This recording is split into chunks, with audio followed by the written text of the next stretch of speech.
Hey, it's Miss Duncan here. I am going to show you how we use iXL at Epic.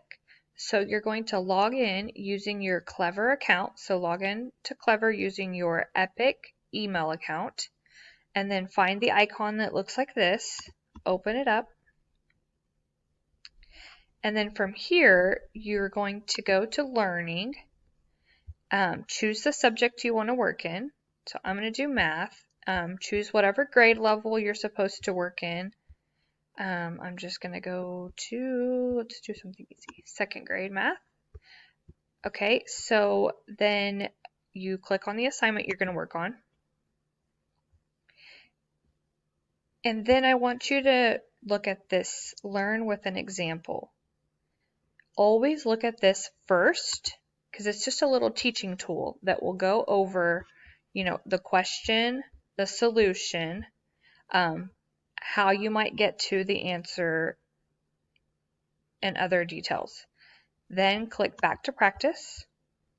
Over here on the right side, it's going to tell you how many questions you've answered. Then time elapsed. A general rule of thumb is an IXL lesson should not take you more than 20 to 40 minutes. If you're close to 20 minutes and you have the SMART score here of like a 10, then you need to stop, go back to your lesson notes, your lesson video, your Epic Tutor, whatever tool that you're using to learn the skill, you need to go back and refresh your memory before you keep working on these. The SMART score here is out of 100. General rule of thumb is 80%. We want this SMART score to be 80%.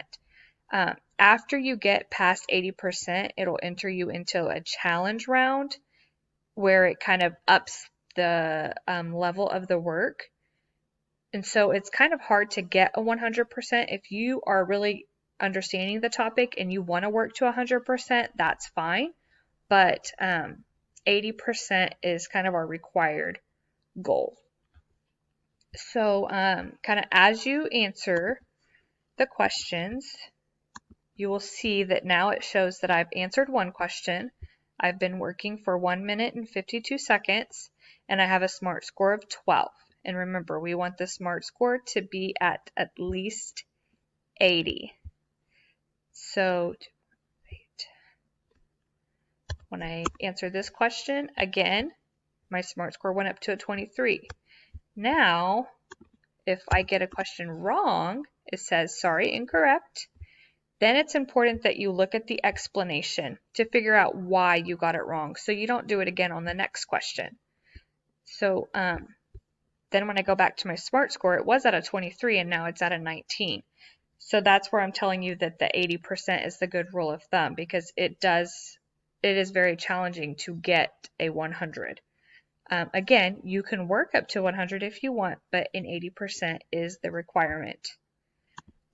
This diagnostic, you can work on it, and it is not to be done in one setting. You should just work for, 15, 20 minutes, 30 minutes, whatever you're able to do, and then stop and go back to it the next day. I hope this helps. If you have questions, just reach out.